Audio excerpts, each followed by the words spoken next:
Bienvenue, mesdames et messieurs, le premier épisode ever de l'Opium du Peuple. Un tout nouveau podcast qu'on est vraiment heureux de pouvoir starter. En plus, dans les conditions en ce moment, je suis vraiment reconnaissant de pouvoir faire ce podcast-là et d'avoir comme premier invité mon ami depuis longtemps, un humoriste qui est sur une lancée phénoménale, mesdames et messieurs. Arnaud Soli! Ben oui! Ouais! Give it up! Je savais même pas que ça s'appelait l'Opium du Peuple. Tu vois à quel point je suis pas briefé, là. Je sais juste qu'on était à Saint-Hubert. On avait-tu le droit de le dire? On est où? On n'avait pas le droit On va de le blurrer. On va recommencer. On est dans un Saint-Hubert en ce moment. Ça sent le On est check-in. dans un Saint-Hubert.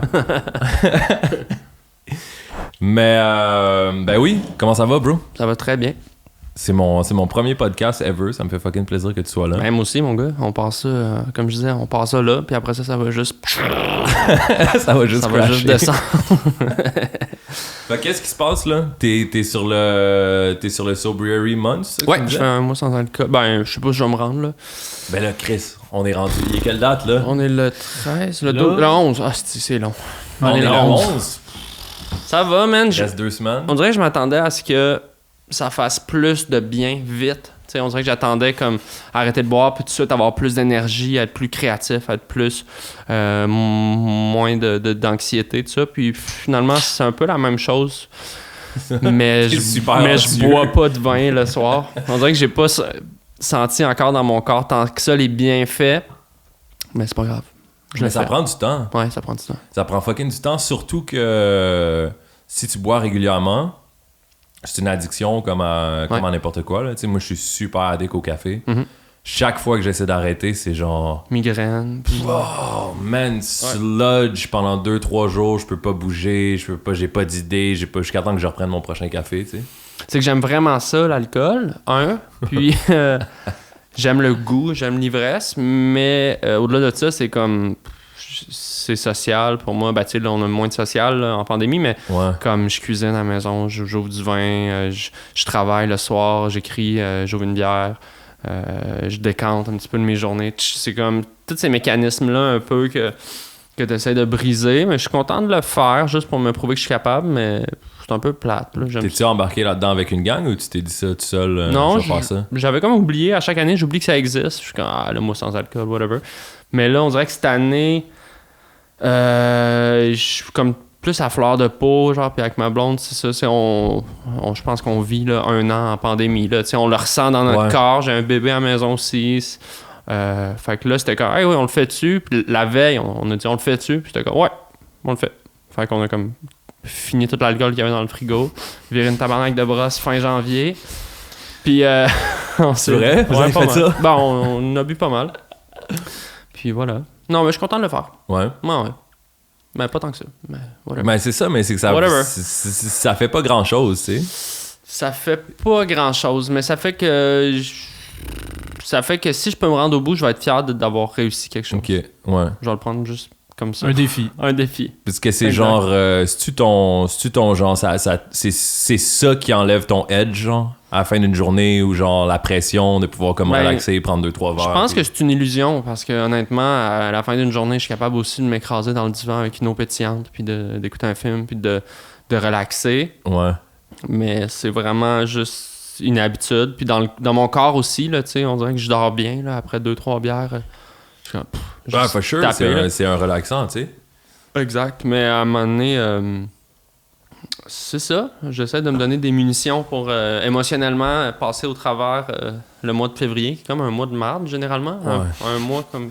C'est le mois où la romance de l'hiver est finie, là. Ouais. C'est genre get the fuck out, puis on sait qu'on est à moitié. Ouais, genre. j'essaie, tu sais, je fais moins de sport, j'essaie là, de courir, mais là, je me suis comme tout fucké les chevilles. C'est vrai? Ben, parce que je sais que il y a un bout, tu me disais que t'avais commencé à courir, puis là, c'était rendu ton... 3 fois semaine. Ton leitmotiv, genre, puis c'est ça qui te faisait un peu être sur une... avoir une genre de stabilité, là? Ben, c'est que, ouais, vraiment, tu sais, juste me dépenser, ça me groundait dans mon corps, ça devenait comme de la méditation, tu sais, j'allais courir 1 heure, puis je pensais comme plus ou moins à rien, là, juste à respirer puis bouger. Là, je me suis fucké la cheville puis le genou. Fait que là, comme les occasions... En courant? Ouais, en courant. Là, C'est-tu juste avec l'usure? Puis à un moment donné, t'es comme, je boite en courant. Puis là, je pense que je stretch pas assez après. Parce que j'aime vraiment l'adrénaline du sport, mais le 15-20 minutes que tu devrais prendre après pour juste vraiment bien comme t'étirer. Souvent, je le skip. Parce que j'arrive à la maison, puis j'ai de la job, puis j'ai le bébé, puis je suis comme... Puis là, je suis genre, fuck, j'ai mal, je courrai pas. Puis là, ça devient un cercle vicieux. Comme tu cours moins, t'es moins actif, tu restes chez vous. Puis là, l'anxiété de juste... Parce qu'on a rien, on fait rien. Je suis quand même chanceux, là, je travaille, là, mais il y a tellement de... Il y a tellement de trucs qui sont dans nos vies d'habitude qui sont plus là, par défaut, à cause du contexte, que c'est genre... moi, je le trouve tough. L'hiver, là, je suis parti 2021 un peu comme tout le monde, genre « Hey man, c'est que 2020, c'était de la merde, man, 2021. » Puis là, 2021 commence avec un couvre-feu, puis là, tu fais « Ok, mais c'est pas fini, là. » Puis genre, tu sais, on s'est fait une conception du temps, là, c'est facile de prendre des résolutions de bonne année, mais le temps, c'est un continuum qui fait que entre le 31 janvier 2020 puis le 1er... entre le 31 décembre 2020 puis le 1er janvier 2021, c'est pas passé grand-chose, là. Non, c'est ça. C'est la même affaire. La planète est en lockdown. Il y a un truc aussi avec les professions genre créatives, là. On est tellement du monde dans notre tête, là. Ouais. Toute la faculté d'imagination, ça sous-entend du silence, de l'introspection, être dans la tête, puis dans la médecine traditionnelle chinoise, ils parlent de... c'est comme si l'homme vivait tout le temps au 8e étage d'un building, tu sais. T'es assis, puis t'es comme au 8e étage, t'es ici, puis là, quand tu te lèves, tout à coup, t'es genre au 16e étage, puis t'as pas de fondation. Ouais. Puis c'est pour ça qu'il y a des pratiques de genre des arts martiaux, de genre du yoga. Parce qu'il faut que tu partes de la base, genre au sol, puis que t'aies tes fondations. Moi, c'est un truc que j'ai remarqué aussi, quand j'arrive à tous les jours à faire mes étirements, à avoir du sport dans ma vie, je suis genre plus groundé, puis je suis pas étrange. Je trouve que qu'est-ce qui se passe quand tu fais pas de sport pendant un bout, c'est que tu deviens juste comme étranger à toi-même, genre. Ouais. Il y a juste une peur, un stress, t'es moins capable de handle qu'est-ce qui vient your way. Puis la même situation dans laquelle j'étais la veille, que j'étais genre, man, fuck, ça marche pas, je suis pas prêt pour ça marche pas. Oui, il y a rien qui marche. Le lendemain, je fais comme 2 heures de sport ou whatever. Puis là, je suis comme, man, j'ai les mêmes facts, mais sont juste teintés de positivisme. Ouais, c'est genre, si je vais take over, puis genre, je vais faire ça. Man, c'est une drogue, tu sais, c'est vraiment une drogue. Genre, ça fait du bien à la tête. Moi, j'ai souvent considéré mon corps comme un vaisseau, comme quelque chose que j'allais comme juste... dans une galaxie près de chez vous, mettons. Complètement, ouais. Puis là, j'étais là, faut que je trouve une planète, man. Non, mais juste dans le sens, mon corps a presque toute ma vie était juste un mal nécessaire pour me conduire, tu sais, pour abriter mes pensées, puis comme exister, puis... Mais j'ai jamais vraiment mis d'énergie à prendre soin de moi, que ce soit dans ma consommation, dans mes activités physiques. C'est quand même quelque chose de récent pour moi, de genre essayer de me préserver comme mon corps, là. Ouais. Mais moi, je l'ai pas, cette discipline-là. C'est très facile pour moi de skip le workout, skip l'étirement, skip que ça soit juste une méditation, un yoga, un petit moment de prendre soin de soi, là, tu sais. Je l'ai dans l'alimentation, là. Je pense que je mange bien, j'adore cuisiner, puis ça, je me fais du bien là, puis j'essaye de faire un mot sans alcool, tout ça, mais comme... Il faut vraiment que je fasse un effort pour pas me négliger mon corps, parce que tout se passe comme... dans l'intellect, tu sais. C'est ça, comme de l'extérieur, t'as de l'air de quelqu'un de quand même discipliné au niveau créatif, surtout, tu sais. Mm-hmm. Tu outputs beaucoup de stock, genre. Ouais. Tu vois-tu une différence là-dedans, genre? Toi, c'est quoi ton...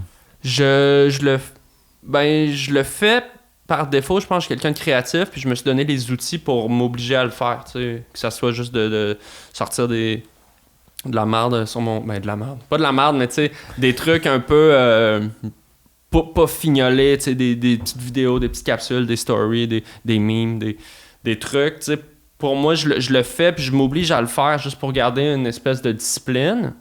Puis d'un autre côté, je suis conscient que dans la business que je suis, si tu mets pas du stock dans l'univers, tu disparais un peu vite. Ou en tout cas, c'est l'idée que je me fais, même si je pourrais très bien prendre une pause, puis je pense pas que les gens m'oublieraient, mais oui, j'ai quand même une certaine discipline, mais ça vient du fait que j'ai beaucoup d'idées aussi, puis je me fais un calendrier, puis je fais, man, ça, faut le faire.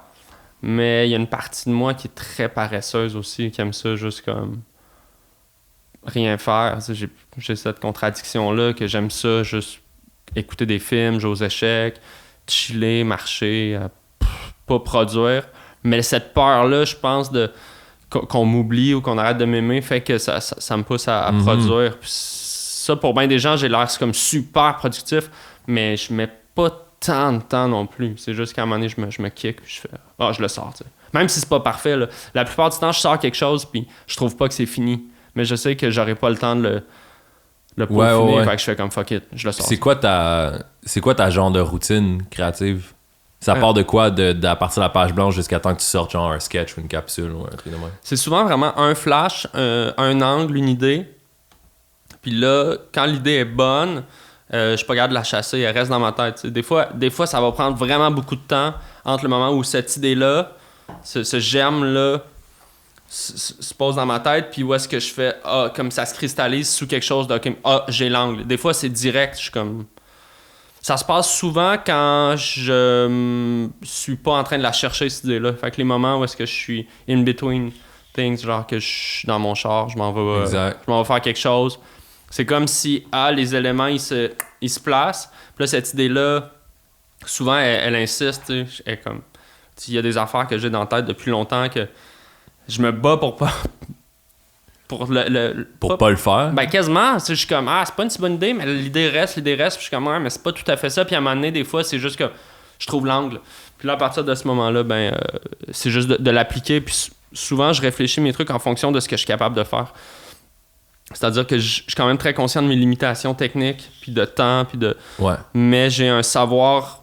Tu sais, je suis pas bon en grand-chose, mais je sais tout faire un peu. Ouais. Je te parle d'un point de vue de technique, là, de mix sonore. Je suis tout un peu capable de faire, tu sais, mes propres montages, mes Photoshop, j'ai de l'équipement. Fait que je me dis, comment est-ce que je peux rendre cette idée-là le mieux possible dans les contraintes de temps qui sont... je suis un jeune papa à la maison qui peut pas passer 12 heures par jour dans mon atelier. Mais anyway, je pense pas que personne peut créer pendant 12 heures, là. Tu sais, je pense que... peut-être. Dépendamment, là. Mais ça dépend, tout le monde est différent. Ça dépend qu'est-ce que tu fais. Ça dépend qu'est-ce que tu fais, exact. Les Da Vinci puis tout ça, I guess que c'était une journée complète, puis... I don't know about Da Vinci. Le gars, il était dope, mais ça fait un bout, là. Puis, tu sais, Chris, il inventait des machines à voler, pareil, là. Non, mais c'est ça, mais c'est des 12 heures, mais genre... Ah non, mais c'est infini, tu sais. Pour moi, la créativité, c'est ce qui me passionne le plus dans l'art, hein, comme comment est-ce que le cerveau va réussir à créer, partir d'une idée, puis mettre quelque chose dans l'univers, que ce soit n'importe quel objet ou forme artistique. Ce processus-là, je le trouve fascinant. Mm-hmm. Je pense que notre société actuelle est, très axée vers la créativité avec les médias sociaux. Est-ce que c'est quand même valorisé, même sur TikTok, là, les gens qui dessinent, tout ça, il y a comme une espèce de regain du craft, vraiment, de l'art. D'un autre côté, le téléphone devient aussi la source de distraction première qui fait que ton cerveau peut pas fully voyager puis prendre le temps de tu sais, je me sens pas dans un état créatif où est-ce que je serais capable d'écrire un livre, un long métrage. C'est pour ça que je vous dis, comme quand je travaille avec le format, c'est que je fais des trucs courts, simples, parce que mon gap d'attention, il est restreint. Mais éventuellement, ma petite va aller à la garderie, puis je vais retrouver une meilleure discipline. Tu sais. C'est fou, parce que je me souviens que tu me racontais, à un moment donné, on avait une conversation autour de la page blanche, tu sais, puis d'être bloqué, puis tu me parlais d'une technique qui t'aidait, toi, à genre... passer par-dessus la page blanche. Ouais, je m'en rappelle plus. Tu te rappelles plus, c'est quoi? C'est le gars de Monty Python. Ah oui, c'est John Cleese. Ouais, c'est fascinant. Lui, ceux qui connaissent pas John Cleese, c'est un des membres fondateurs des Monty Python, qui est comme un groupe d'humour british qui est carrément révolutionnaire à plein d'égards. Légendaire. C'est incroyable. Les gars, c'est comme un peu...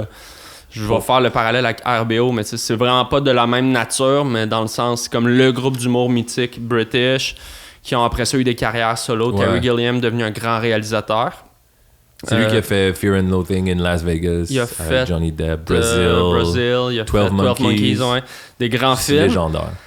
Puis ce groupe d'humour anglais-là, c'était tous des universitaires qui étaient en philo, je pense. C'était très intellectuel aussi. Très là. intellectuel. C'est super absurde, C'est Brett, là. super surréel. Ouais. John Cleese, lui, il s'est vraiment attardé à la créativité après que le groupe se soit un peu séparé. Plus tard, il a commencé à donner des conférences sur la créativité. Puis il y a une conférence sur YouTube qui dure une 30aine de minutes qui est vraiment excellente, que je recommande à n'importe qui a un intérêt pour la créativité. Il dit qu'il aborde la créativité comme la résolution de problèmes, que je suis un peu d'accord, là, où est-ce que tu essaies de résoudre quelque chose, que ce soit quand tu fais une peinture ou que tu écris une chanson ou que tu fais un sketch, tu as comme à un moment donné, tu sais un peu où est-ce que tu veux t'en aller, tu as comme une idée imprécise de où est-ce que tu veux aller, puis il faut que tu t'y rendes avec les contraintes puis les paramètres que tu as devant toi. Donc, en ce sens, il y a comme une résolution de problème. Il faut que tu arrives à décrypter qu'est-ce que tu as devant toi puis comment t'y rendre. Puis lui, il dit que il s'intéresse beaucoup au cerveau comme d'un point de vue très neuroscientifique, c'est-à-dire comment le cerveau travaille puis approche ces problèmes-là. Puis il dit simplement que le cerveau travaille sans qu'on ait la conscience des choses. Même concept que quand tu étudies avant de te coucher pour un examen que tu aurais le lendemain, t'étudies, ben le lendemain, ton cerveau il a continué à repasser la matière. Comme notre cerveau, quand on dort, il travaille. Mais j'ai vu un truc passer récemment, comme je suis pas exactement certain de la mathématique, mais ce serait environ 80% de tout ton matériel de pensée qui serait subconscient. C'est fou, hein? Et la majorité de ce qui se passe dans notre tête, c'est en dessous de l'océan, c'est des trucs qui sont pas conscients. T'sais. C'est fou, tu sais. Puis quand tu acceptes cette chose-là, ça dit arrête d'essayer de te battre trop avec comme reprendre le pouvoir sur comme consciemment ce que tu veux faire. Ça le prend, ce moment-là, mais ça prend aussi un laisser-aller où est-ce que le problème va continuer à se résoudre de lui-même. Il faut que tu sois capable d'accueillir la réponse après. Puis c'est de trouver un état où est-ce que... Moi, j'ai réalisé, bien avant de voir les trucs de John Cleese, que je trouvais mes jokes, genre, ou vraiment, quand ça se plaçait, que ça soit trouver la ligne de mon stand-up, ou que ça soit, genre, vraiment trouver l'angle de mon vidéo, whatever, dans la douche le matin. Parce que c'est comme si t'es dans un moment où est-ce que, bon, tu viens de te réveiller, ton cerveau, il a tout continué à mijoter ça. Puis là, t'es dans cet espace-là où est-ce que tu peux pas faire grand-chose dans ta douche à part te laver. Tu sais, tu peux pas, genre, t'es pas sur ton sel, là. T'es dans ta douche. Yeah. Puis là, c'est comme si ces affaires-là qui étaient, genre, dans l'océan, là, comme tu dis, ils repopent un peu à la surface. Puis tu fais, oh shit. Je suis un génie, je l'ai trouvé. Mais tu l'as trouvé. Ton cerveau, il a fait la job pendant la nuit. C'est juste que là, t'as été dans un état de conscience parce que t'as attrapé cette solution-là. Yeah. Mais après ça, il faut encore le faire, tu sais. Parce que les idées, c'est une chose, mais il faut les matérialiser. Les idées sont pas bonnes pour le monde matériel. C'est souvent, j'ai des visions, puis je me dis, je fais ça, puis ça marche pas. Tu essaies de faire rentrer un carré dans un cercle, tu sais. Ouais. C'est juste comme, c'était bien dans ma tête, mais dans la réalité, ça existe pas, ça se translate juste pas, ça se peut pas. Absolument. Puis John Cleese, il dit, tu sais, pour finir un peu cette idée-là, il dit le conseil qu'il donne aux gens qui sont comme comment est-ce qu'on crée, tu sais, quand on a peur justement de la page blanche, ben il dit trouve-toi un lieu où est-ce que tu n'auras pas de distraction. Fait que ça soit un bureau, ça peut être ta chambre, ça peut être juste un lieu où est-ce que un safe space où est-ce que tu vas pouvoir créer. Ferme ton cell, genre vraiment coupe-toi, puis après ça, donne-toi un certain moment, parce que c'est pas vrai que tu peux rentrer d'un coup, tu sais, si tu te mets à écrire, ça sera pas bon au début, mais genre, tu vas pogner une zone à un moment donné, pogner une zone, mais il faut que tu te laisses le temps. Fait que ça peut être frustrant, je pense, pour des gens qui veulent des résultats rapidement. Tu sais, tu peux, en peinture, là, moi j'ai étudié en art visuel, là, tu sais, tu peux peindre de la merde, puis tu peux avoir comme une épiphanie, là, vraiment, pendant 2 minutes, comme les trucs se placent, puis les 2 heures que tu as passées à mettre du brun puis à tourner le truc de bord, il est important ces 2 heures-là qui fait qu'à un moment donné, t'es sur ton X. Mais il y a comme un truc en création, je trouve, un artiste anglais, Brian Eno, qui parlait de la notion d'équilibre entre... en anglais, il disait control and surrender. Qu'est-ce qu'en français, ce serait entre le contrôle et le laisser aller un petit peu, la confiance en. Il parlait de l'équilibre du surfer qui est comme il faut que tu contrôles, mais il faut que tu rides la wave en même temps. C'est fou, c'est vraiment une bonne analogie. Moi, c'est souvent ça que je trouve mon désir de vouloir faire quelque chose, de m'asseoir, d'écrire. Il va m'amener quelque part, mais si je suis uniquement dans le désir, le vouloir accomplir, le vouloir produire, puis c'est un truc qui devient, je trouve, plus difficile avec le temps aussi. C'est pour ça que j'ai une petite théorie que pourquoi les albums classiques, c'est tous les kids qui avaient 19 ans, leur premier album, Puisqu'on est encore dans la notion de jeu, tu sors, les jeunes artistes, ils sortent du playground, de l'école, tout est encore un jeu, on continue à jouer, mais quand t'es rendu un artiste dans la trentaine, la quarantaine, t'as des responsabilités, la notion de vouloir contrôler, de vouloir produire, de dire à cette période-là, j'ai besoin de mes 10 chansons pour faire ma tournée, pour faire mon album, pour avoir ma sub, elle devient que c'est très difficile, c'est plus difficile de se laisser aller totalement, puis de se dire aujourd'hui surf, il n'y a rien qui est venu, j'ai fait 2-3 brouillons, il n'y a rien qui s'est passé. Cinéma, vas-y. Ça vient des fois aussi avec la liberté totale, tu sais. C'est comme Lars von Trier, genre le cinéaste danois, tu sais, il parle toujours des obstructions. Il faut que tu aies une obstruction pour que ton travail créatif devienne un jeu, pour contourner cette obstruction-là, tu sais. Moi, j'adore les contraintes. J'adore les contraintes, puis il n'y a pas de jeu s'il n'y a pas de règles, right? Exactement. S'il n'y a pas de terrain de soccer, si t'as pas le ballon, puis il n'y a pas de jeu. Que ça soit du temps, que ça soit... Bon, là, c'est sûr que si... comme dépendamment quand tu vas avancer dans l'industrie, puis dépendamment de ta branche, puis ton art, tu as de plus en plus de contraintes, puis à un moment donné, trop de contraintes, je pense que ça peut devenir comme étouffant. Puis il y a des personnalités aussi qui deal plus mal avec la contrainte, mais... c'est le fun ensuite des briser aussi. Mais absolument, puis ça fait partie, je trouve que ça fait partie de... C'est le classique du jazzman qui apprend toutes ses gammes pour après ça. Mais il faut que tu saches la musique pour un minimum pour la décalisser après ça, tu sais, dans 100%. Le sens. Tu parles des premières œuvres qui sont plus raw, tu sais, je trouve qu'on le voit beaucoup au cinéma, tu sais, les réalisateurs qui me font vraiment triper. On dirait que les 3-4 premiers films, tout est là des fois. Puis c'est pas que c'est inintéressant de suivre le reste de la filmographie, mais tu sais, c'est comme si des fois tu dis ce que tu as à dire, après, tu sais, c'est out there, puis après ça, tu veux refaire les choses. Il y a ça aussi, tu sais, moi je le vis beaucoup avec des vidéos virales. Il y a une drogue, puis une euphorie qui vient avec le fait que ta vidéo explose. Puis comme humain, logiquement, tu veux recréer ça, puis le chemin le plus simple, c'est de refaire la même chose. Puis c'est normal. Puis des fois, les gens, ils demandent ça. T'as fait quelque chose, ils veulent tout de suite que... Fais la suite ou refais-le, tu sais, ils aiment ça. Puis c'est le chemin logique à faire comme artiste, de refaire ce qui a marché. Tu sais, c'est comme si tu fais une bonne recette chez vous, pourquoi tu mangerais pas tout le temps cette recette-là, tu sais? Tu l'as, la recette, elle marche. Pourquoi tu changerais? Puis je pense que c'est pour ça que l'artiste est comme voué à être anxieux toute sa vie, parce qu'il y a une partie de toi qui veut retrouver cet engouement-là, puis cette approbation-là du public, puis d'un autre côté, t'es comme, non, un artiste doit toujours se réinventer, puis tu veux... En tout cas, tu sais, il y a tout ça qui rentre en jeu aussi, là, tu sais.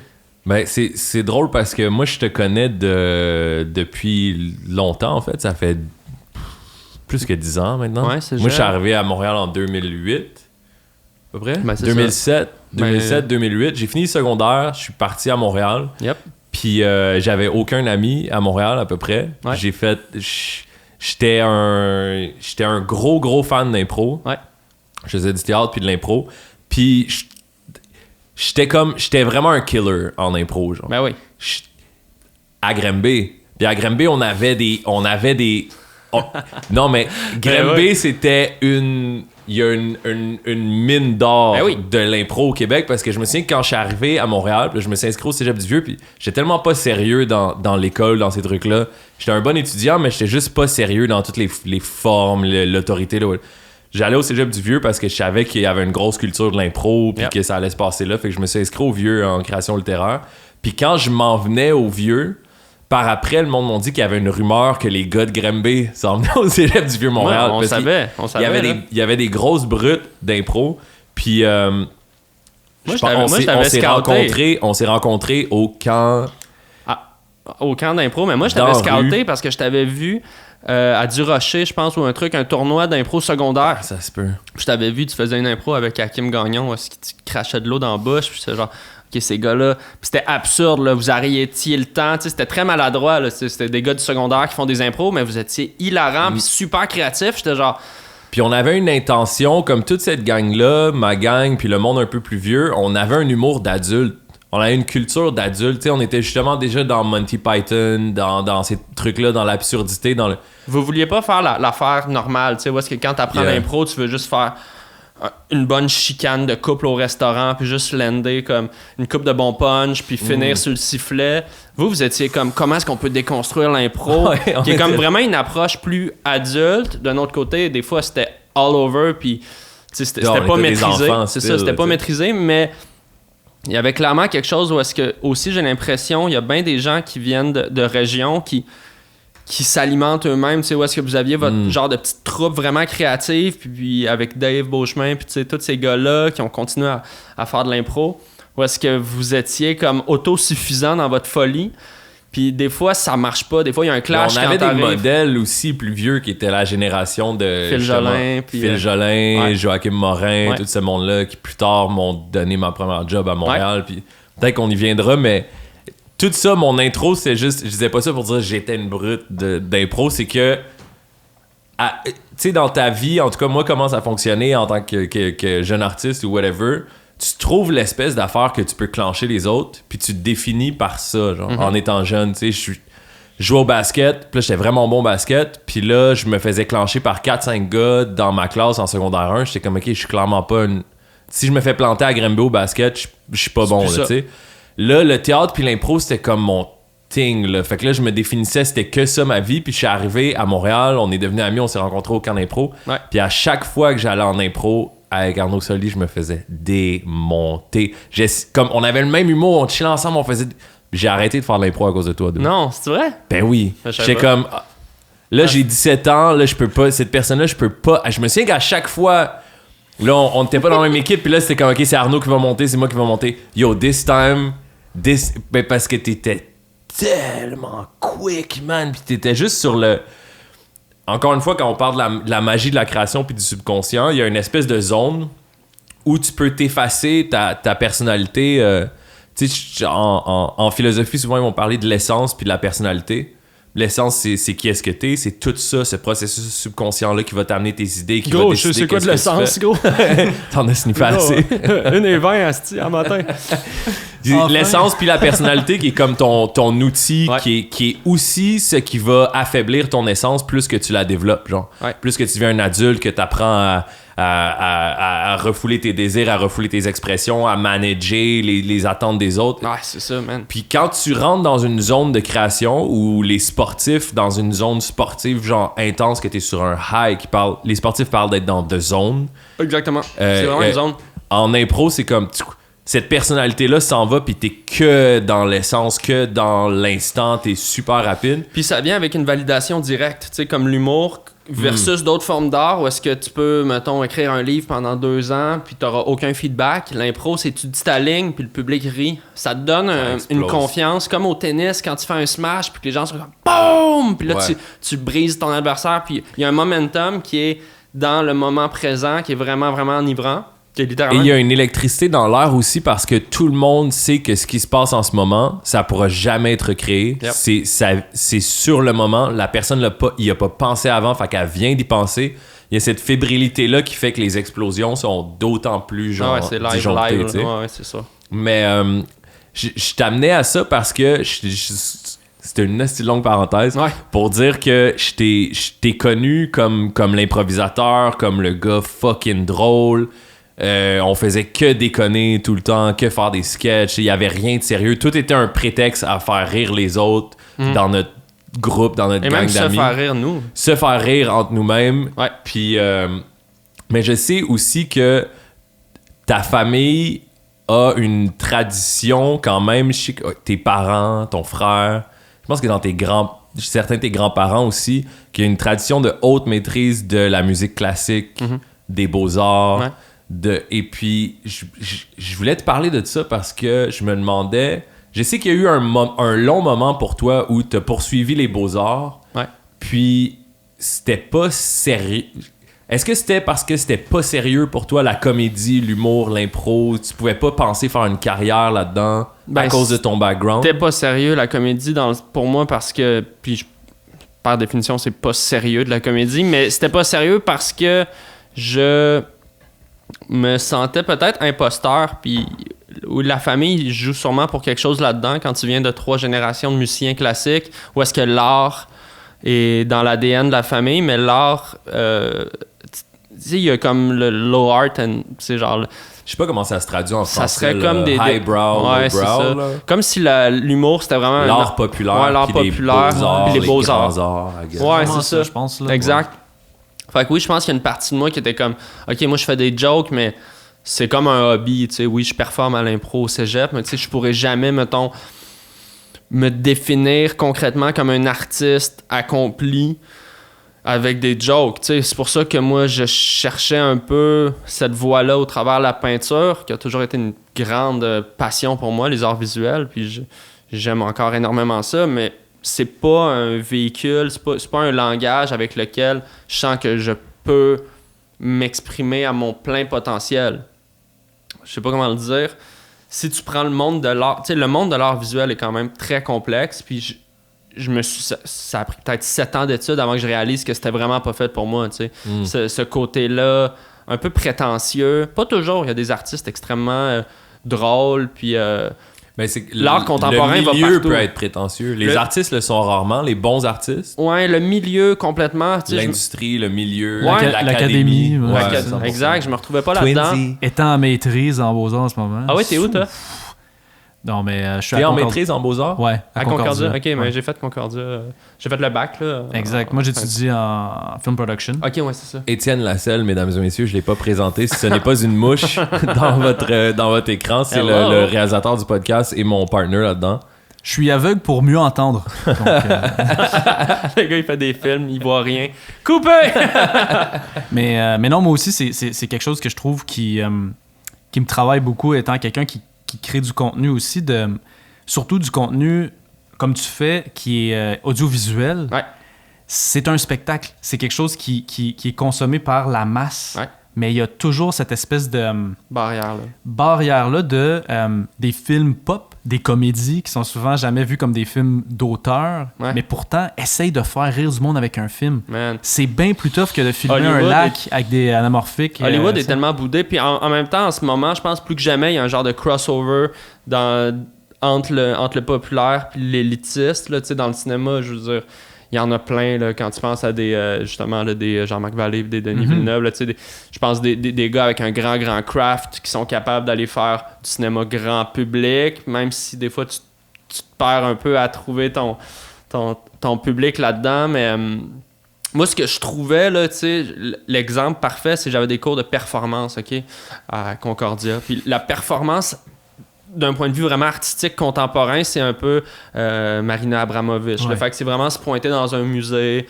généralement tout nu, puis comme, mettons, licher des roches pendant 9 heures parce que ça représente... Fighter un coyote avec une canne puis une couverte. Non, mais tu sais, c'est comme... Puis il faut le replacer dans son contexte. La communauté des arts contemporains va être en fureur dans les comments. Non, mais on aime ça, là. Mais c'est juste qu'il faut avoir un peu d'autodérision. Non, je suis down avec ça. Ce que je te dis, c'est qu'il faut le replacer dans son contexte. Quand c'est arrivé, le début de la performance, c'était magique parce que tu brisais vraiment ça revient à ce le qu'on cadre disait muséal. Tantôt, tu sais. Complètement. Mais ces gens-là qui sont censés être des gens full ouverts, tu sais, moi, j'étais genre, man, des fois, ils racontaient un travail... Puis j'étais comme, man, c'est risible. Moi, j'avais juste envie de faire un sketch sur la personne qui expliquait que la raison pourquoi elle a chié dans un aquarium, c'était pour parler de la pollution des eaux. J'étais là, man, genre, chier dans un aquarium, on l'a le sketch, justifie-toi pas. C'est genre, tu chies dans un aquarium, c'est malade, mais genre, est-ce qu'il y a des gens... Y a-tu quelqu'un qui... On a-tu pas de recul sur nous-mêmes en ce moment? On est-tu... Il y a pas beaucoup d'humour. En fait, il y a pas beaucoup d'humour dans ce qui est un peu le serious art, tu sais. Ben, moi, j'en voyais pas. Puis après ça, il y a plein d'artistes capotés, ultra drôles aussi, qui se démarquent. Moi, j'étais vraiment à l'école où est-ce que, tu sais, tout le monde cherche son identité, mais c'est comme si je me battais pour être l'artiste sérieux qui fait, oui, mais moi, je réfléchis à mon identité au travers du médium. Puis là, je suis comme, non, Chris, moi, j'ai envie de faire des jokes, man. J'ai envie de rire du monde qui se la pète dans mes cours. Fait que je pense que le flash s'est fait là. À un moment donné, je me suis dit, je vais finir mon diplôme parce que je suis presque au bout. Mais il y a une partie de moi qui savait que j'allais pas être un artiste visuel. Mais cette partie-là, elle fait quand même partie de toi, puis de ton identité, puis de tes passions, puis de ce qui t'intéresse. Je me demandais, est-ce que il y a est-ce qu'il peut avoir, par exemple, moi, je suis quelqu'un aussi qui adore faire rire, qui est tout le temps en situation de genre de joke. C'est comme mon contact social avec le monde, ça se fait par l'humour, par la comédie, par pas être sérieux. Puis j'ai le luxe de pas faire ça comme métier. Fait que genre les 5 jours dans mon mois que je suis fucking down puis que j'ai pas le goût de sourire pour personne, I don't have to do it. Ouais. Puis je sais qu'il y a quand même un grand... Je sais pas. Y a-tu cette partie-là... C'est quand même 2 parties, mettons. Ouais. Puis t'as décidé d'un moment donné de donner plus d'expression puis de te bâtir plus sur la profession de l'humour. Ouais. Est-ce que des fois, cette autre partie-là qui apprécie la grande finesse, le savoir-faire, elle se rebelle des fois, puis t'as un peu tu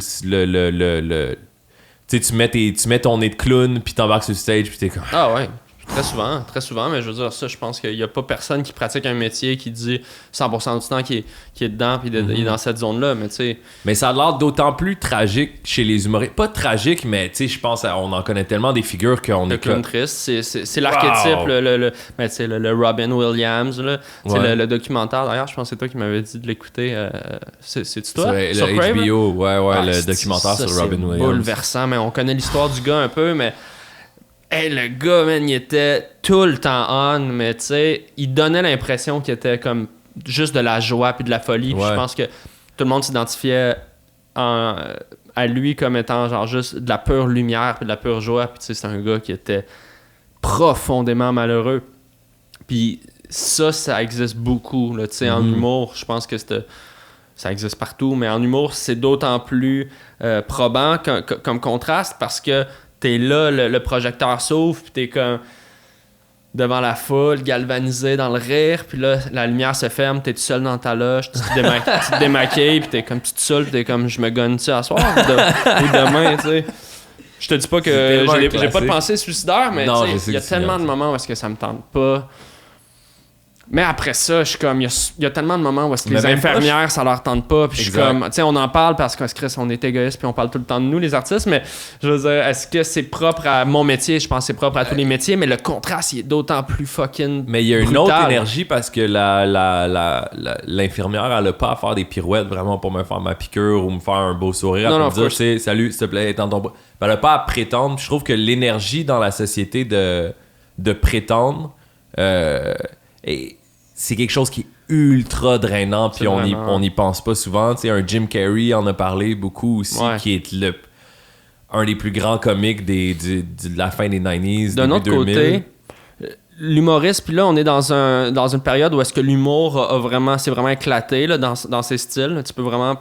Il y a tellement de formes d'humour, puis les humoristes qui fonctionnent beaucoup depuis, disons, Louis C.K., là, tu sais, Dieu ait son âme, un humour où est-ce que tu ris de toi, où est-ce que tu te présentes comme imparfait avec tes travers, tout ça, c'est très moderne comme forme d'humour, puis c'est ce qui marche le mieux parce que t'es plus juste là en train de faire comme, je suis l'observateur de la société, le saltimbanque, je suis comme, je suis un esti de tonne de merde, comme toutes vous autres, by the way, puis voilà toutes les shit qui me passent par la tête, puis les gens relate avec ça, fait que le clown évolue aussi dans tout ça, puis tu peux te montrer, je pense, imparfait. Tu sais, l'humoriste, c'est juste quelqu'un qui a un porte-voix, puis tu sais, ce porte-voix-là, c'est un privilège parce que ça fait que tu parles plus fort que bien des gens dans la société. Tu l'utilises comme tu veux. Des fois, c'est drainant, puis t'aimerais juste pas avoir de porte-voix, puis il y a des moments où est-ce qu'il faut écouter. Tu sais, c'est pas vrai qu'on a tout le temps de quoi à dire, genre, tu sais, puis on demande souvent aux artistes, qu'est-ce que vous pensez de ça? Puis je pense qu'il y a bien des artistes qui gagneraient à dire ben je le sais pas, je me suis pas fait une tête. Là. Ouais, Comme, 100%. je suis pas. Puis souvent très rapidement aussi, hein. On n'a pas beaucoup de temps pour préparer une réponse. C'est comme ça vient d'arriver, go. Tu sais. Ouais, c'est correct de pas savoir. Tu sais. Mais les humoristes, ils se mettent à nu aussi beaucoup. Tu sais. Il faut une certaine transparence des fois de comme. Ben c'est une impression parce que il y a des humoristes qui sont sur scène qui parlent pas d'eux une seconde, qui s'inventent une vie de A à Z. Le médium de l'humour fait que tu as l'impression qu'il y a une intimité, que tu as accès à la vie parce que oui, il y a des gens qui parlent de leur quotidien, mais il y a des humoristes qui font du personnage, du sketch, de l'absurde, qui sortent des objets, qui font des tonnes, puis t'as pas accès à eux vraiment. Tu as l'impression que tu as accès à eux. Là où est-ce que le privé puis le public se mêlent un peu plus, je pense que c'est au travers des médias qui sont toujours un peu... qui veulent toujours un peu bouffer comme un petit peu de ta vie intime, qui veulent avoir le scoop, qui veulent avoir le potin, qui veulent avoir accès. Puis c'est ça qu'on fait aussi avec le podcast, c'est qu'on montre une facette peut-être plus personnelle de nous, which is fine, mais on a le droit comme artiste de décider sont où nos limites, puis qu'est-ce qu'on veut dire. Puis moi, je mets pas de photos de ma fille sur Internet, puis... Justement, fine, on a plein de photos. Étienne, si tu veux les cues. Si vous voulez des scoops. Pour les membres Patreon, il y a un Dropbox de 2 TB de photos de filles. Le pire, c'est que j'ai 2 TB. J'ai juste ça, des photos de ma fille. Là. C'est clair. Mais on va les vendre plus tard. Mais ça me fait penser l'idée du porte-voix. Je trouve que c'est vraiment une belle image concrète de comment je sais pas, on dirait que ça m'a comme donné une fenêtre sur comment tu perçois un peu comme ton métier, puis ça me permet de comprendre un peu ce qui s'est passé aussi avec la pandémie de ton côté. Moi, je pense que de tous les artistes que je connais, que je suis, toute nationalité confondue, que ce soit les artistes américains ou français ou whatever, puis c'est aussi parce que j'étais près de moi. La pandémie, ça a été terrible pour tout le monde, puis t'es une des personnes qui a le plus fait de la limonade avec les citrons que je connaisse. C'était quoi ta situation au début de la pandémie?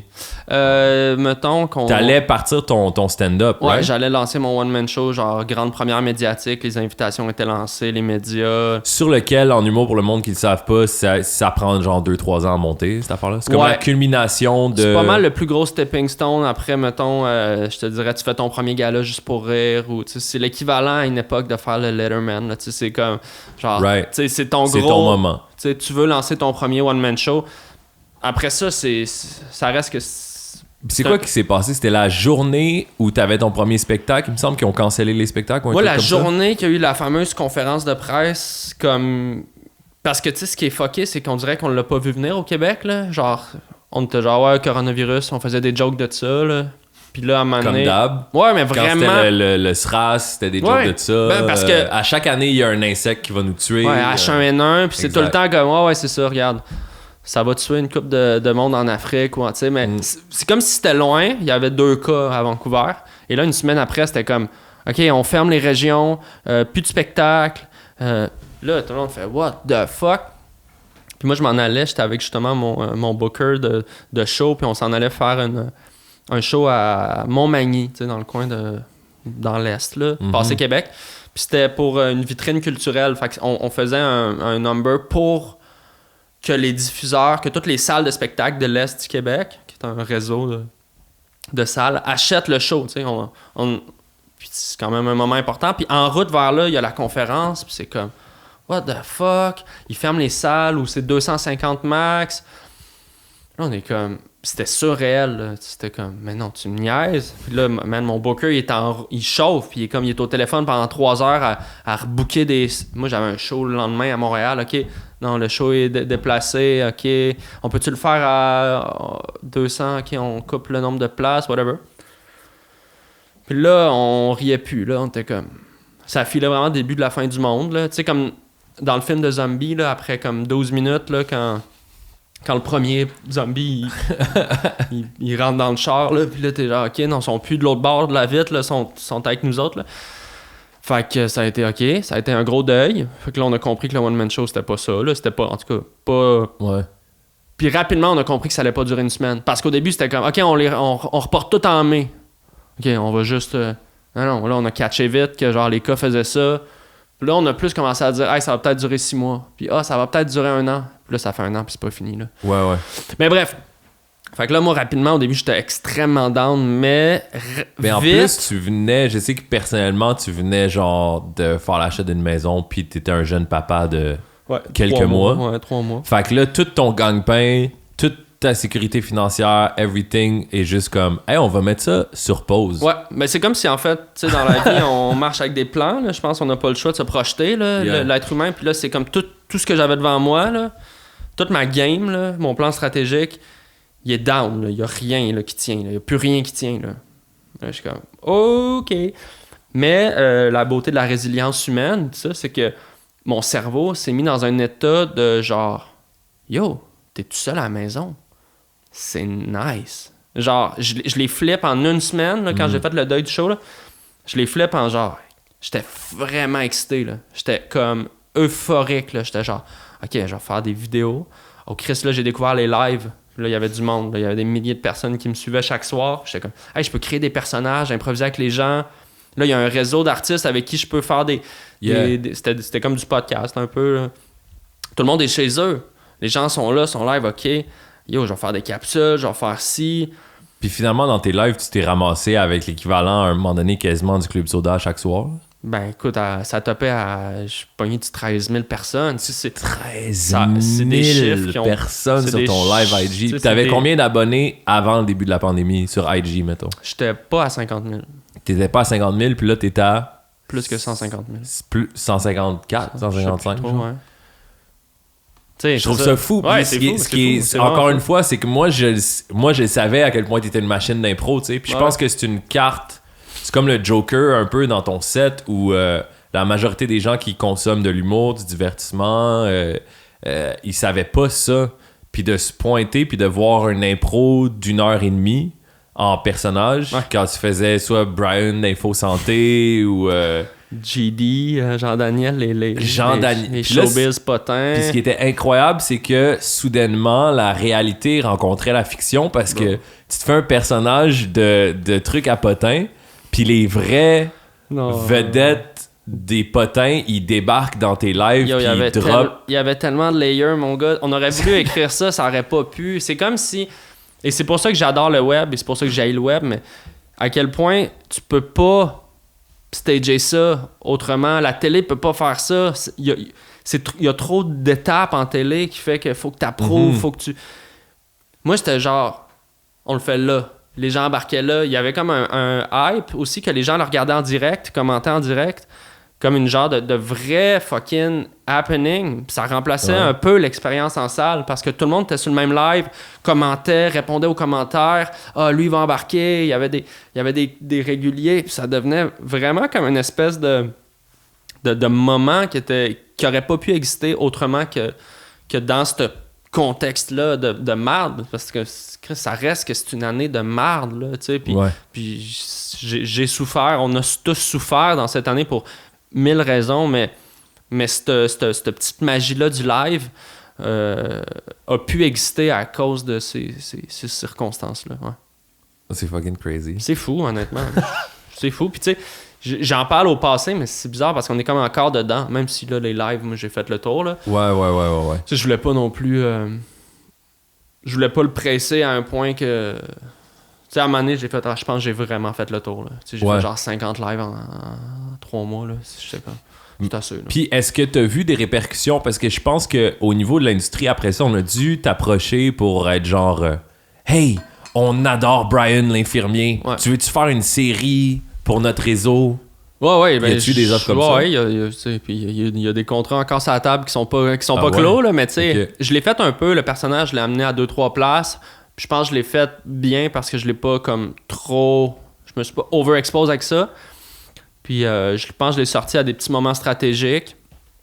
Mais à moins que je me trompe, c'est des trucs qui peuvent pas se traduire vraiment dans des médias traditionnels, ce genre d'expérience-là. Pas de la même manière, mais tu sais, être capable d'improviser, c'est bon à la télé si t'as un show qui te ressemble puis que t'as des invités cool. Puis que cette répartie-là, elle peut exister ailleurs. Mais y a-tu des in the works, des réflexions en ce moment que t'aies une espèce de show qui incorpore de l'improvisation avec des invités? Il y a des trucs à la table, honnêtement. Je peux pas. Tu sais, on est tous en train de pacer ça. Puis moi, je suis toujours bien. Je veux pas être le gars. J'ai toujours gelé. Hein. Je suis toujours défoncé. Non, mais je veux pas être le gars qui pousse la joke trop loin. C'est toujours un de mes soucis. Tu sais, je te donne l'exemple du le fake beef avec Corias. Là, je pense que c'était la semaine passée. C'est comme les gens voulaient pousser ça loin vite, puis on a eu des invitations télé, des gros plateaux, des affaires genre venez vous battle live, puis là, ok, les agents qui se parlent, puis c'est comme non, je pense que la bonne chose à faire, c'est juste d'arrêter là. Ouais, avant que ça finisse comme Biggie pis Tupac. Tu sais, j'en avais des lignes là, pour mon round 2, là, mon sel il est plein. Tu veux-tu en spit un peu? Ben, c'est ça. Corias, yo! Moi, je suis humoriste puis rapper. Je fais ce que je veux. C'est drôle, tu me parles de Martin Matt parce que t'as sa coupe de cheveux. Oh! Non, mais j'avais... Puis tu sais, JF, c'est drôle parce que t'es le premier gars que j'ai appelé avant de release mon diss track. Je t'ai vraiment appelé comme ben sérieux, genre. Fait que je vais sortir une track sur Corias. Là, je t'ai dit mon texte, tu m'as dit « Ah, ça c'est bon, ça tu pourrais le faire à la fin, ça fais un pattern avec ça. » Tu m'as donné 2-3 lignes, j'étais comme « Merci chef. » Puis je l'ai fait, je l'ai sorti, puis... Mais l'exemple de tout ça est que faut aussi savoir, je trouve, s'arrêter. Mm-hmm. Ça revient à ce qu'on disait au début, d'une fois que tu as une formule, comme artiste, tu veux capitaliser sa formule, c'est normal. Yeah. C'est normal, tu sais, je veux dire, Chris, t'aurais pu faire 9 fois Désiré, tu sais, genre parce que c'est un banger, puis comme, pas que ça aurait été facile de le faire, mais t'avais les outils puis les codes pour le faire. Ouais, mais puis les gens demandent ça. Les gens demandent ça aussi. Yeah. Ils sont comme, les gens m'écrivent non-stop, genre, quand est-ce que tu sors ton round 2? Ben, je vous le dis tout de suite, je sortirai pas de round 2. The buzz is over, tu sais. C'est tough de s'arrêter. Mais les bars sont là, par exemple. Les bars sont toutes là. Les bars sont là. Si Fouki me call out, man, t'es dead. Man, on va te repayer des broches, mon esti. Mais, non. Ouh! Burn! Non, mais ce que je veux dire, c'est que je trouve que c'est un milieu où est-ce que... Moi, j'aime ça créer des happenings puis des buzz sur le web. Mais c'est facile de se faire prendre là-dedans. Il faut être capable de fermer le téléphone, sortir, puis tout de suite embarquer sur un autre truc. Mm-hmm. Ben, l'industrie, c'est souvent... même pas juste l'industrie. Je trouve qu'il y a un truc où tu crées, t'es de ton bord, tu trouves des idées, tu trouves des trucs que tu veux faire, t'embarques dans des projets, tu crées des trucs, puis à un moment donné, les gens se mettent à briller, puis à générer comme une lumière. Puis là, il y a des moments... où tu deviens super populaire, puis où tous les yeux sont tournés vers toi. Tout le monde voit cette lumière-là briller, puis moi, j'ai eu des moments dans ma vie où la lumière était super brillante, puis j'avais l'impression que les gens qui venaient autour étaient comme « Hey, je peux-tu me plugger sur ta lumière? Genre, je peux-tu me plugger? » Puis à un moment donné, ta lumière, elle s'en va, juste parce que tout le monde s'est charge up sur ton énergie que tu as accumulée dans ton coin en faisant tes trucs. Est-ce que tu as vu une différence dans comment tu te positionnes dans l'industrie après cette genre de période-là où t'as pris les réseaux sociaux puis t'as fait du mieux avec le pire? Ben, définitivement. Là, je pense que je suis vraiment dans la conversation en humour. D'un point de vue de médias traditionnels, de médias de masse, je pense que quand il se passe quelque chose en humour, tout ça, je suis invité sur les plateaux, que ce soit radio, télé, les gens veulent mon avis. Je suis plus comme un relève, je pense. Là, j'ai 4 nominations aux Olivier, je domine les... Mais t'es nominé dans la relève. Je suis nominé relève et humoriste de l'année. C'est ça qui est fou. C'est comme, pour te dire et à quel point... artiste COVID de l'année. Ouais, c'est une année bizarre, là, on va se le donner. Là. J'aurais pas eu tant de nominations si... Mais c'est une année que tout le monde a vécu. Puis ouais. Ce que je veux dire par là, c'est que oui, là, tout d'un coup, les gens, ils se retournent vers moi, puis tout le monde veut une petite piece. Pas tout le monde, mais les gens veulent mais c'est ça que tu veux quand tu travailles puis t'excelles, c'est ça que tu veux, parce que ce serait plate si le téléphone sonnait pas, mais ce qui est plate, c'est quand les gens veulent un piece of you à leur façon. Hey, on adore ça, mais tu peux-tu pas sacré, puis tu pourrais-tu genre un peu changer ça, puis pourrais-tu s'habiller comme ça, puis là finalement c'est juste, tu te fais juste siphonner. Y a-tu beaucoup ça avec les... Oui puis non, tu sais, moi j'ai l'impression que là après ça c'est à moi, puis je travaille avec une équipe aussi, de savoir qu'est-ce qu'on veut faire, puis où est-ce que je veux mettre mon énergie, tu sais, puis à la fin de la journée, de quoi je suis fier, tu sais. De quoi je suis fier, moi je suis content de venir ici parler avec toi parce que je t'aime, puis je sais qu'on va avoir une conversation justement sans filtre, puis ça c'est un no-brainer, mais tu sais, il y a un point où est-ce que oui, la popularité vient avec extrêmement de demandes, puis c'est flatteur, puis moi j'ai tellement peur de froisser qu'au début je disais oui à n'importe quoi. Ouais. Puis là, à la fin de la semaine, j'étais fatigué, puis j'étais pas nécessairement heureux. J'étais juste en train de dire oui à tout parce que t'as toujours l'impression que le train va passer, puis si tu le prends pas. Mais je crois que de se bâtir comme un humain puis un artiste sur le long terme, c'est ça le vrai défi. Puis c'est d'accepter que... C'est de plus en plus difficile de voir le long terme en plus avec l'instantané c'est ça qui est au tough, bout du téléphone. C'est vraiment si tu ça pop qui est pas tough. pendant 2 semaines, le monde est comme hey, qu'est-ce qui se passe avec toi? Tu fais-tu encore des trucs? Je suis comme ouais, c'est bon. Hey, ça fait 2 ans que t'as pas sorti un album, t'es-tu correct? Ouais, je faisais une sieste, littéralement, là. Laisse-moi vivre. Fait que oui, ça vient, puis c'est notre époque d'ultra rapidité vient juste exacerber ce sentiment-là qu'on va tout le temps être désuet à chaque seconde qui passe. Puis ça, c'est extrêmement lourd. Puis il y a des gens qui deal bien avec ça. Puis moi, honnêtement, là, ça va sonner cliché, mais d'avoir un enfant, ça me ground. Là. D'avoir quelque chose qui est comme... que je vois grandir, qui est comme... Ah, OK. Ma fille, elle n'a pas besoin de 2000 views par minute. Elle a besoin d'un père qui l'endort, tu sais. Yet. Elle n'a pas encore besoin de 2000 views. Bientôt, je vais l'aider avec son TikTok. Exact. Bon, tu veux des likes? Viens voir papa. on va te montrer comment faire des likes, ma chouette. Non, on n'est pas rendu là, mais ce que je veux dire, c'est que ça prend des grounds là, dans la vie, que ce soit dans l'amitié, dans des projets que tu cultives, comme... Tu sais, moi, je travaille mes échecs, man. Je veux être un grand joueur d'échecs un jour. Ah ouais, t'aimes les échecs pour vrai? J'adore, ouais, j'étudie beaucoup mes trucs. Pour vrai? Je suis quand même fort. T'as-tu trippé sur... Même pas écouté de Queen's Gambit. La dame, ouais, c'est ça. Je l'ai pas écouté. Ah, c'est que c'était bon, man. Ça a l'air, c'était vraiment bon. C'était bon. Ouais, tout le monde Ok, ben a quand tu reviens sur le podcast, va l'écouter puis on fait un autre podcast après ça pour en parler. Ouais, mais non, mais dans le sens, je trouve que c'est important d'avoir des trucs à long terme, genre des projets sur le long terme. Je veux faire ci, je veux faire ça, tu sais, je veux faire un marathon, je veux être classé tant aux échecs. Je veux écrire un long métrage, je veux faire un projet musical. Tu sais, j'en ai plein des idées, puis faut retourner à ça des fois. Mais man, ça va vite, la vie va vite. Ouais, c'est fucké. C'est crazy. C'est fucké. C'est vraiment crazy. Puis comment tu... Moi, j'ai une espèce de je vais te pitcher une affaire, là, mais... tu me connais, puis genre, tu sais que j'ai tout le temps eu une relation amour-haine avec la culture québécoise, mettons, là, en général. Là. C'est une culture à laquelle je participe. Et en même temps, je peux pas shake off le feeling que c'est une culture qui est très souvent complaisante, qui est dans mon opinion, c'est vraiment juste moi qui parle, qui est isolée, en retard, campagnarde, je ne saurais pas comment le dire, mais par exemple, pourquoi je dis ça, c'est que je vois qu'un artiste comme toi, tu sais, t'es en nomination dans la relève comme humoriste, puis t'as quel âge? T'as 30 ans? 31. T'as 31, t'as un enfant qui a 1 an et demi? 14 mois. 14 mois? Ouais. 1 an et demi.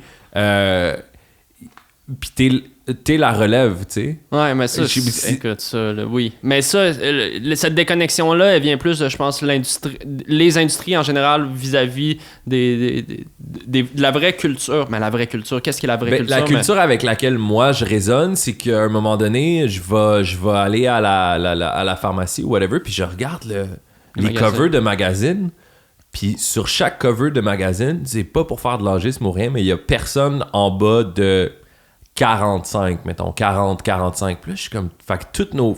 C'est même pas... Je m'en fous un peu des vedettes, tu sais, mais c'est quand même un diapason ou un thermomètre de... qui a un peu le... Est-ce que la conversation culturelle est un dialogue ou c'est un monologue? Puis qui est en train de faire un monologue un peu en ce moment, tu sais? Ben, c'est intéressant. Quand tu parles de télévision...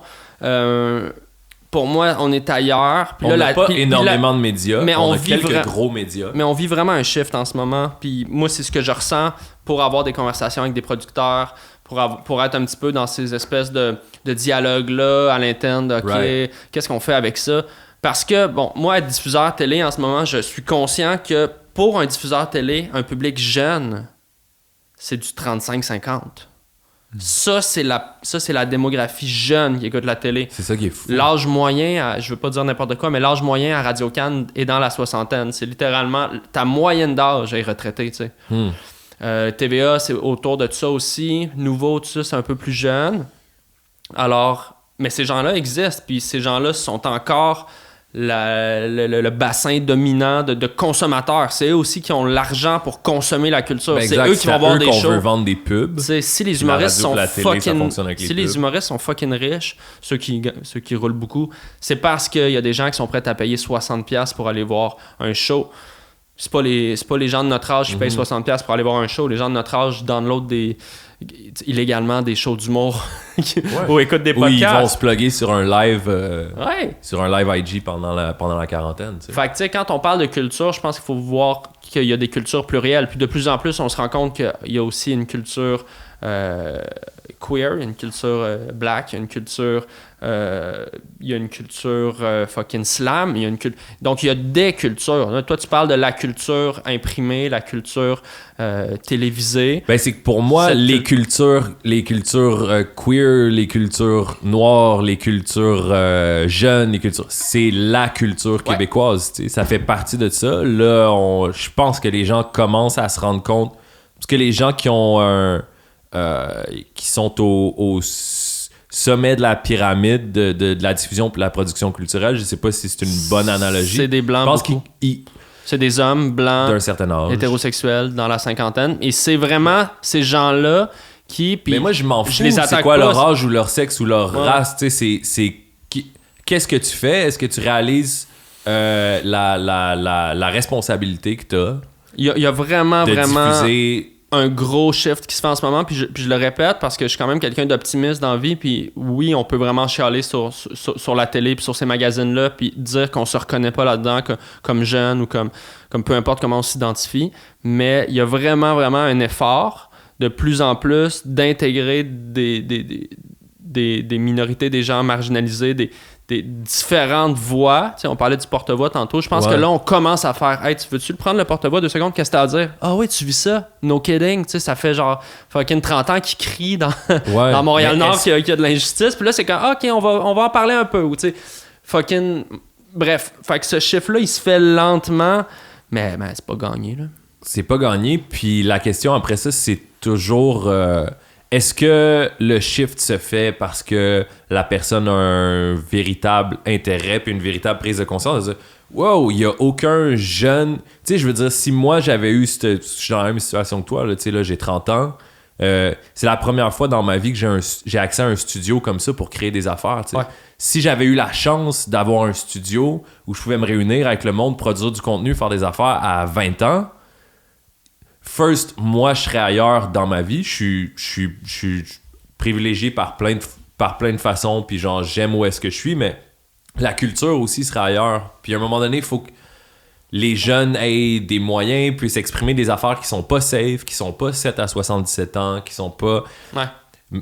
Mais la raison pour laquelle j'allais sur cette tangente-là, c'est vraiment pas pour faire de l'espèce de complaining, de je pense qu'on est tous d'accord avec les mêmes issues, puis on commence à avoir une discussion autour de régler ça. Ma question, c'est plutôt par rapport à toi, à un niveau personnel. Est-ce que quand t'atteins tu crées un peu ton propre succès pendant la pandémie avec les médias sociaux, avec ces trucs-là, ensuite, là, tu deviens invité sur des émissions, télévision, des plateaux, des trucs comme ça.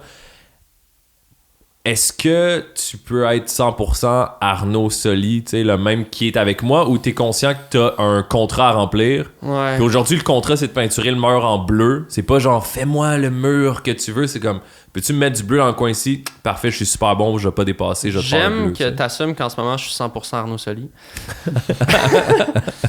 Mais, for real... J'avoue, peut-être qu'en ce moment, t'es pas 100% Arnaud Soli. C'est là que je joue ma game, mais... Quand je suis là, ça finit bien la semaine, the real me is coming. Non, mais sans joke, je crois que j'ai comme récemment brisé j'avais un blocage que plein d'humoristes en début de carrière ont, qu'il faut tout le temps être drôle. Fait que quand j'étais sur n'importe quel média, j'essayais tout le temps d'être drôle.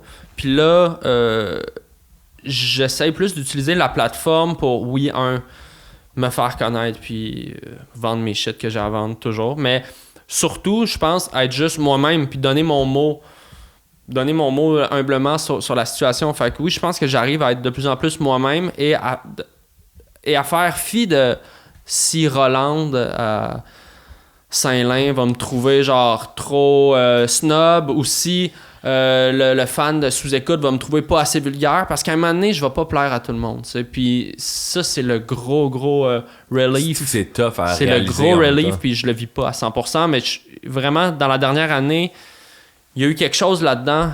J'ai fait un esti de breakdown. J'ai décroché des réseaux sociaux à un moment donné parce que je virais complètement fou avec ça.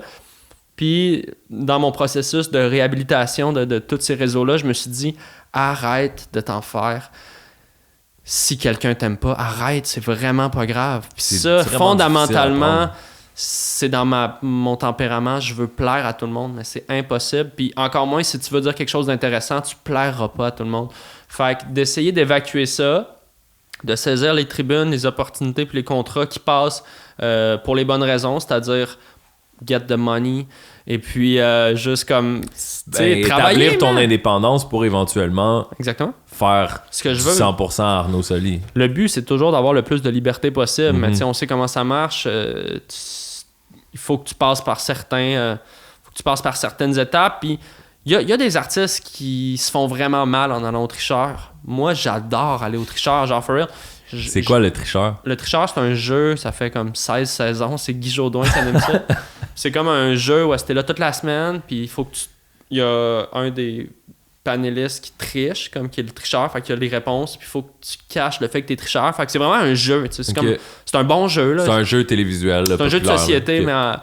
puis ça joue toute la semaine, tu tournes ça une journée, c'est le fun, c'est une gig payante, t'es avec des amis, tu matches avec des humoristes. Moi, pour vrai, j'aime ça. Tu m'as pas invité? C'est pas moi qui fais le booking. Okay. Mais c'est sûr, je t'inviterais. Mais toujours est-il que moi, je me fais pas chier en allant au tricheur. Tu sais, comme, je sens pas que je suis censuré. C'est ça, je fais pas genre des jokes de fucking viol. Je fais jamais de jokes de viol, anyway. C'était pas un bon exemple. Non. On fait pas de jokes là-dessus. OK.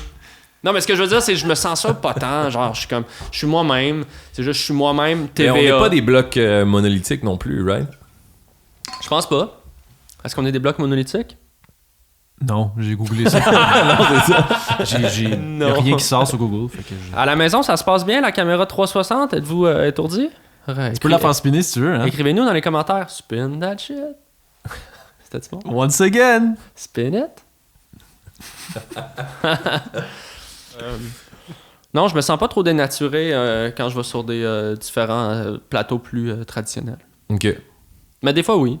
Ouais. Des fois, je sais plus qu'est-ce que je fais là. Mais... Je pense que ça revient à ça aussi. Ça revient aussi à l'artiste, à la personne, à accepter que c'est pas tout le monde qui va t'aimer. Puis que. Ça, c'est tough. C'est vraiment tough. Je veux tellement que les gens moi, ça fait depuis. J'ai commencé à faire du rap en public autour de 2010, genre, 2011, whatever, les battles, puis tout ça. Fait que ça fait comme 10 ans que j'ai vois les commentaires de genre, va te pendre, va te suicider. Ouais, t'es le plus fif que je connaisse, t'as aucun carré. Genre ça, puis tu lis, puis on peut le dire, j'ai arrêté de lire, ou j'ai lis pas, ou tu sais, tu prends une expérience que t'arrêtes de lire. Ils sont là quand même, puis il y a pas beaucoup de monde qui ont la force, je pense, de caractère de passer devant une pièce bondée de gens puis d'entendre ouais, tu sais, c'est sûr que GF, puis de pas arrêter puis de faire comme. On est toujours à un moment. On est à un moment de faiblesse, puis la pulsion qui va t'amener à lire des commentaires, des fois, c'est d'aller chercher un commentaire positif. Des fois, t'as besoin de te faire dire t'es bon, t'es beau. Puis là, c'est justement, tu vas en lire 5-6 bons, ouais. Puis là, tu vas tomber sur le petit commentaire de tue-toi. Ouais. Mais c'est 2 mots, là, puis là, ça va te rester dans la tête, man. Puis j'ai réalisé 2 choses cette année que j'essaie de vraiment rentrer dans ma tête pour que ça reste là de façon permanente puis je puisse m'y référer par rapport à Internet. C'est que, premièrement, j'ai déjà oublié c'est quoi le deuxième. Fait que laissez-moi ça. Premièrement, ce que je vois sur Internet, c'est toujours le contraire de ce que je vis. Ouais. mais comme s'il y avait une espèce de règle malsaine, c'est-à-dire que whatever ce que je fais sur Internet, tout ce que je peux voir, c'est « fuck you, mange la marde, c'est pourri, c'est un hostie de lait ». Je vois que ça. Ouais. Puis quand je sors dans la rue, les gens, genre, ont les yeux gros de même, ils sont comme « Man, oh man, bro, je peux-tu prendre une photo? Yo, t'es une légende. Yo, le track, insane. Yo, quand est-ce qu'on te revoit? Yo, qu'est-ce que tu fais? » Ouais. Et à un moment donné, j'ai fait comme Chris, c'est exactement le contraire, Ouais. genre réaction pour réaction. Je me suis rappelé du deuxième.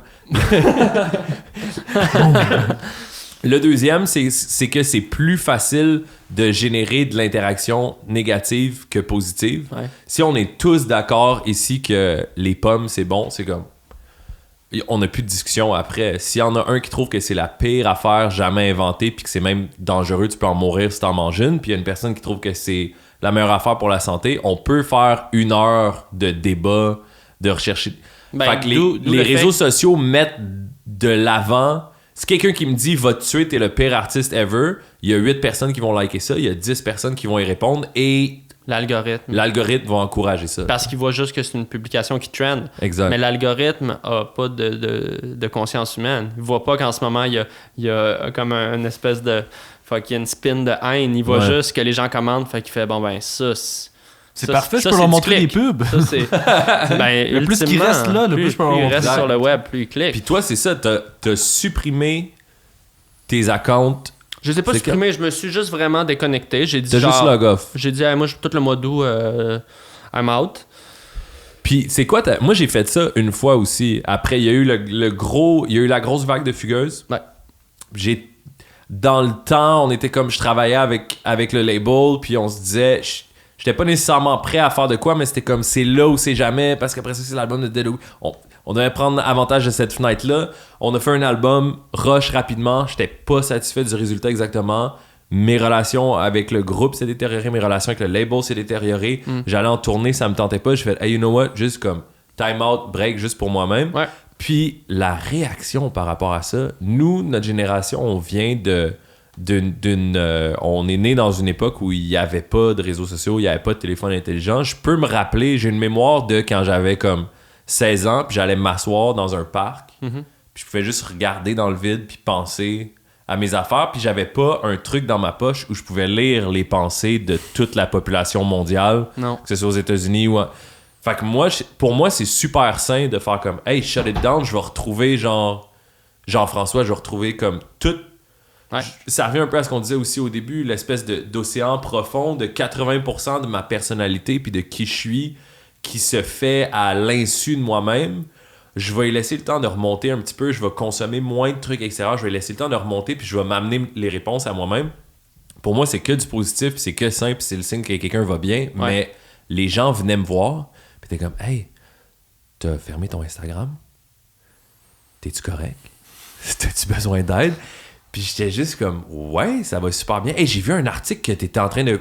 T'as fermé ton Instagram. » J'étais là, et ça va super bien. Au contraire, est-ce que la réponse à ça, est-ce que t'as eu un traitement comme ça un petit peu de genre... Moi, il y avait des articles. T'as fermé ton Instagram, t'es-tu correct? Tous les journaux ont fait un article. Arnaud Soli quitte les réseaux sociaux. Puis là, man, il y a même des gens, c'était pendant les vagues de dénonciation beaucoup, fait qu'il y a même des gens qui ont dit « Oh my God! » Il y a même des gens qui ont fait des commentaires « Ah ouais, ils ont fait des associations, là. » Puis là, les gens me racontaient ça, parce que moi, j'étais plus sur les réseaux sociaux. Je recevais des textos de capture screen, de... Puis là, juste quand t'essayes de pas stresser à propos des trucs qui te concernent pas. Mais, tu sais, ça, comme tout sur le web, ça a duré comme 20 heures. Puis il y avait une autre affaire déjà, mais... Ça a été médiatisé aussi parce que j'ai fait un statement en quittant. J'ai pas juste log off, j'ai dit hey, je trouve que les réseaux sociaux sont un lieu où est-ce qu'il n'y a pas de dialogue, où est-ce que, bien qu'ils servent à plein de beaux mouvements d'introspection, je trouve qu'il y a une violence, je trouve qu'il n'y a pas de modération, je trouve qu'il y a de la désinformation, je trouve que on n'adresse pas le fait que les jeunes, puis pas juste les jeunes, on est tous accros à ça, que c'est toxique, que on parle toujours du bien que ça fait aux jeunes artistes, mais on parle pas du mal que ça fait à nos têtes. En tout cas, j'ai comme tout pitché ça dans un genre de gros message. Alors je me suis dit... Un gros fuck you, je m'en vais au zélo coude, gérer ça. C'était pas mal ça, mais d'un autre côté, je me suis dit... je vais le dire parce que j'en parlais avec plein d'amis autour de moi, puis tout le monde était comme « Ah ouais, man, je suis trop d'accord. » Je me disais, je suis pas tout seul à penser ça, là. Chris, à un moment donné, on le vit tout, mais genre, on est dessus comme collectivement addict. Puis maintenant, je le sais qu'on l'est, là. Ben, je le savais déjà, là, mais... Ben, surtout quand l'architecture des apps sont faites pour que tu sois addict. Ben oui. Tu comprends que comme c'est toi le produit là-dedans, tu sais, Ouais. tout le data qu'on collecte et tout. Fait que Ouais. c'est ça qui est... Je sais pas. Ben, qui est tricky. Qu'est-ce qui est spécial aussi Ah oui, avec c'est tout ça. ce qui est média, avant c'était la télé, la radio. Tu sais, au départ c'est que des ondes radio, après c'était l'image, c'était la télé. Là maintenant c'est le super highway de l'information, ton téléphone dans ta poche. C'est la première fois qu'une technologie, dans l'histoire de l'humanité, à chaque fois qu'une nouvelle technologie arrive, c'est comme une prolongation d'un membre du corps humain, tu sais. La voiture, c'est un peu la prolongation de tes pieds, tu sais. Yep. Ça va 100 fois Déplace. plus vite, ça fait des avancées technologiques superbes, mais ça fait que tu marches moins, mettons, puis nos jambes sont probablement moins fortes que nos ça. ancêtres il y a 200 ans, tu sais. Exact. Même chose avec le marteau qui est une extension du poing, etc., etc. Yep. Mais quand tu arrives aux réseaux sociaux, c'est que là, l'ordinateur puis l'Internet, c'est une extension de ton système nerveux. Fait que là, les répercussions sont d'autant plus fucked up, inconnues, profondes. Ton système nerveux, c'est ce qui fait le lien entre toutes tes fonctions physiologiques, entre ta réflexion, entre ta notion de ta personnalité, de qui tu es, toi versus les autres. C'est là-dedans qu'on vient jouer, puis c'est ça qui est... Moi, je suis inquiet pour les jeunes qui naissent avec les téléphones. Je pense à ma fille, là, elle est préservée de ça, quoique, genre, elle aime les téléphones, puis elle a 1 an, puis genre, elle voit vite, que papa là. est sur son téléphone, là, mais genre, les jeunes qui sont au primaire, là, qui sont sur le TikTok, puis qui m'écrivent en privé, genre, abonne-toi, s'il te plaît, puis là, genre, ils sont en crise parce qu'ils ont pas assez d'abonnés, puis là, je suis comme, ouf, t'as quel âge? Genre, des abonnés? Dark, là. Pourquoi t'as des... Mais en même temps, je comprends. Genre, moi aussi, j'aime les abonnés, là. Genre, je suis qui pour dire aux gars de 9 ans que c'est mal les abonnés. Je crave des abonnés, là. Mais là, t'es genre... Oh, là, genre, est-ce qu'on va éventuellement... Puis ça va venir trop tard, là, quand on va se rendre compte que ça a brisé une génération. Ou peut-être pas, Ou ou pas, peut-être non, qu'en ce je moment on dis est ça, des mais- dinosaures, puis c'est comme... I don't know, mais je te dis juste que genre, je suis inquiet. Je suis vraiment inquiet pour nos jeunes quand je regarde ce qui se passe sur les réseaux. Puis je parle pas juste de genre le dick pic game qui doit être complètement abominable là, depuis que tout le monde a un sel. Puis le genre. Toutes Mais les- ça dépend mais- si t'as un beau dick. On va Mais finir y a- là-dessus. Non, Merci! yeah, you know my dick. Yeah. Yeah. Mais... oh, man. Non, on va pas là, on va pas là. Non, qu'est-ce qu'on a été au J'ai cégep. aucune idée comment bounce back de ça. Est-ce que t'as des plans par rapport à ce que tu vas faire? Tu sais, t'as-tu déjà pensé à une politique par rapport à ta fille, justement? Au niveau iPad, iPhone, un âge, un... Ah, je sais pas, Parce man. que moi, l'expérience que je sais, c'est que moi, quand j'étais jeune, j'avais aucune restriction par rapport à... C'est un soir de semaine, t'as pas le droit de manger une barre de chocolat ou avoir des céréales pas sucrées ou des trucs comme ça. J'avais aucune de ces restrictions-là. Puis quand je suis devenu adulte, puis je faisais mes propres épiceries puis tout ça, j'allais genre acheter des trucs bio, puis j'essayais d'avoir des céréales sans sucre, puis j'essayais de bien manger. Puis les gens que je connais qui ont grandi sans Dans les la Lucky restriction. Charms, sans les... ils virent complètement fous, puis ils vont 2 fois plus Bro, deep tu dedans dis parce ça, que c'était c'est une interdiction. le tu sais. classique de la personne qui commence la drogue dure genre à 23 là, parce que ses parents étaient fucking straight. Puis là, nous, on a tous genre eu nos petites expériences. Puis moi, mes parents étaient comme, hey, tu sais, tu peux prendre des drogues, mais j'aime mieux que tu le fasses chez nous, puis appelle-nous. Puis ils étaient comme, tu sais, ils étaient pas 100% cool avec ça, mais ils étaient pas non plus genre, fais pas ça. Ils étaient genre, Mais c'est regarde. ta mère qui t'a fait ton premier fixe, right? Ma mère m'a. Non, mon deuxième fixe. Ton deuxième. Non, mon premier fixe. Ah ouais, j'ai piouqué partout sur le clavecin. Mais non, mais j'ai déjà, tu sais, genre mes parents savaient que je consommais de la drogue, puis je savais qu'eux, ils en avaient consommé, puis c'était comme, genre honnêtement, eux, ils aimaient mieux que je fasse le party à la maison. Ouais. Genre, And God knows puis we did it. On a fait le party chez nous. Le point étant que oui, tu sais, d'être trop restrictif, ça peut juste créer une espèce de... L'enfant veut faire le contraire de ce que tu lui dis, fait que mon approche, je pense, va être, puis on verra, là, on a le temps d'en reparler, là, mais avec ma fille, va être un peu de juste déjà souligner un peu les dangers de la chose, puis d'essayer de la rattacher à des trucs plus concrets, tu sais. Au lieu de dire non, prends pas de téléphone cellulaire, plus de pousser genre, hey, lis ce livre-là, ou tu sais, essaie de genre. Puis aussi de surveiller à quel point est-ce que l'Internet ou le téléphone va devenir une espèce de prison.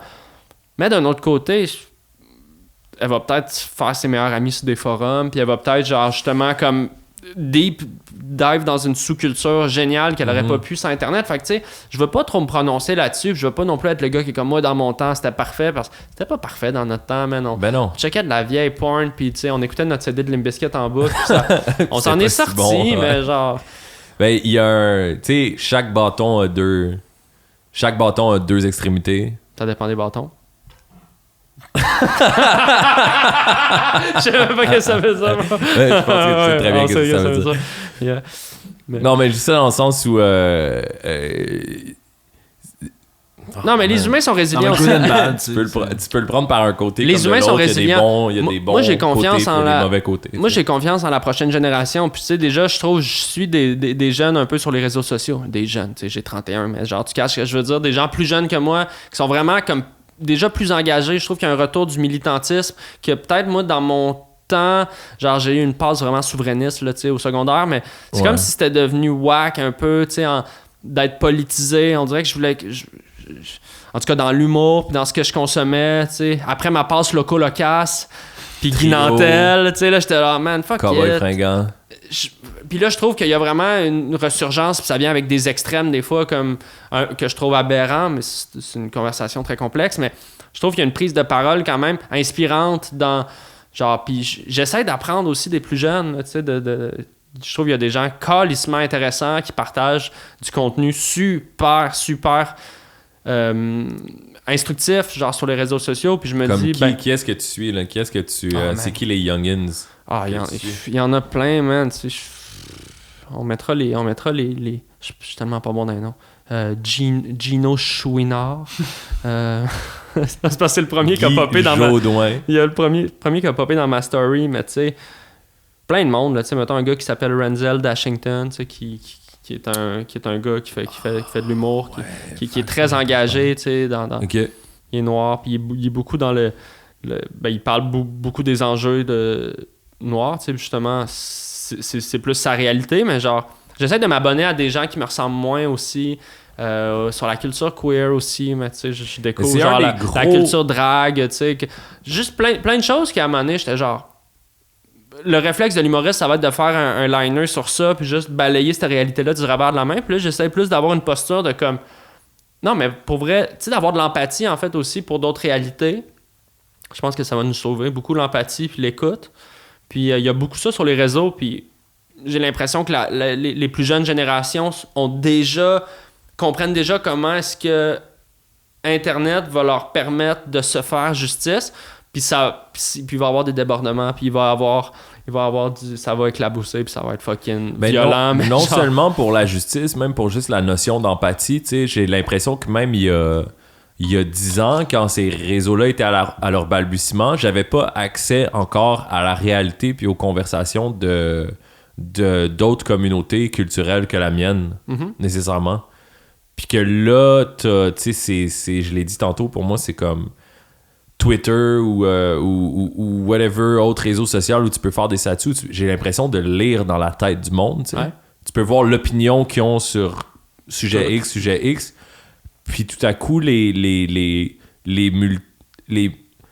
village global prend vie, tu sais. Ouais, vraiment. Puis tu vois, t'es plus ouvert à d'autres réalités, puis tu vois des comportements où tu te dis comme, oh, ok, ça crée telle réaction de ce côté-là. Ok, il y a cette perception-là, il y a cette perception-là.